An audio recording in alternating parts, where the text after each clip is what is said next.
I'm now joined by David Gogo, president of the Friends of the Morden Mine, to discuss some of the artifacts that he's collected in his travels.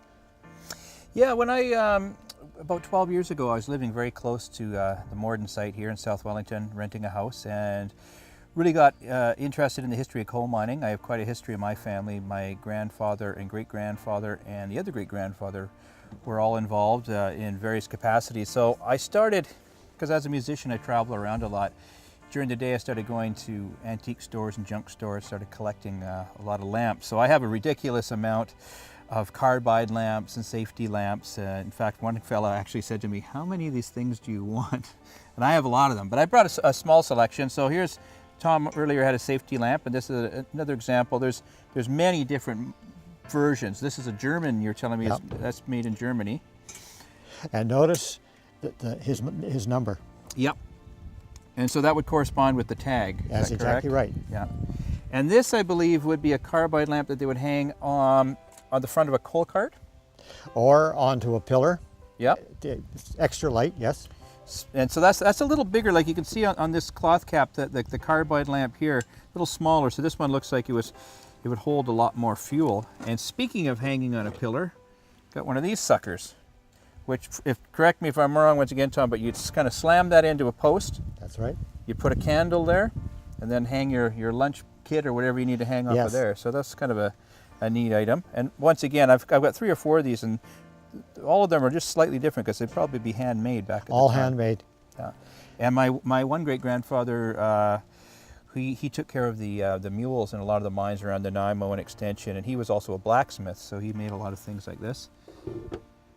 Once again, one of the coffee pot style open flame lamp, and another one here, the fish oil. This one's got a little marking. It can't quite read it though, but yeah, like Tom mentioned earlier, imagine walking through a gaseous coal mine with an open flame on the end of your head. And this is a lunch kit. And Tom, tell us a little bit about these markings on the top, if you could. Well, in this case, he's punched holes in, and I can't quite make out what it is. Sometimes it's their number, sometimes it's the initial. I have one at home where he's taken red paint and painted 509 all the way across it. Every so often, they'll do the same as here. They'll solder their number onto the lunch box, onto the lunch pail. And that's a nice example of one, by the way.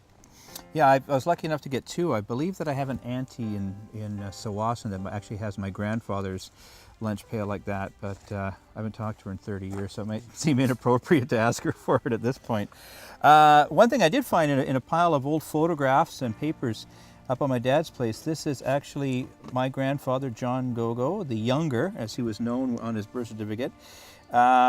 Certificate of competency from the Coal Mining's Regulation Act, and you can see it was signed in Ladysmith, BC in 1919, the 5th day of August 1919. So that was a really cool thing to find. You know, it's one thing to collect the old lamps, and you know, obviously there's history there, but when you have a particular family history, that makes it even more special. And it wasn't until I've been collecting the lamps for about 5 or 6 years that my Uncle Eddie called me up, and he actually had some of my grandfather's old lamps, which I thought they were all gone. I remember my cousin John telling me that there was one of the fish oil lamps at my Uncle Kenny's place, but it somehow ended up getting thrown out.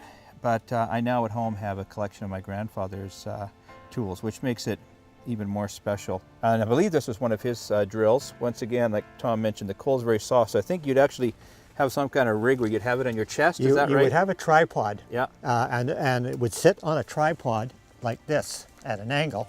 Yeah. And locked in, Yep. and then you had a hand crank. Okay. And it self-advanced as you cranked in, and then of course you'd crank out. And that's how you created that hole to place your charge. Okay.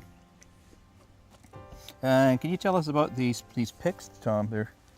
Well, what makes a miner's pick so distinctive from a garden pick is the size. Look at it. It's a baby. You'd think that's a kid's pick. A garden pick would be like, yay. But a miner is working in extremely confined quarters. He couldn't raise a garden pick. So that is standard. And here's a different size. You mentioned one of your great grandfathers or grandfather being a blacksmith. That was one of the most essential skills to a mine.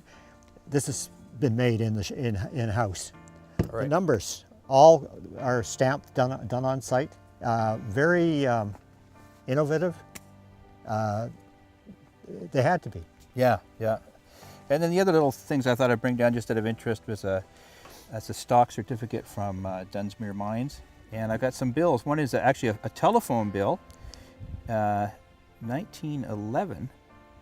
And this is just some invoices for some timber. So my father has a cedar sawmill, so he's quite interested to look at the how much they were charging per board foot for lumber back in the day. But you know, it's funny, the telephone bill is actually quite expensive. It's almost, you could probably get a cheaper deal these days on through Rogers or something. You have to remember to prorate it according to the cost of the day. If you were only earning $1 or $2 dollars a day or $3 a day, that probably was a lot in proportion. No, heck of a lot. That probably was greater then than it is now. Yeah. So that's one good thing the telephone companies have brought to us.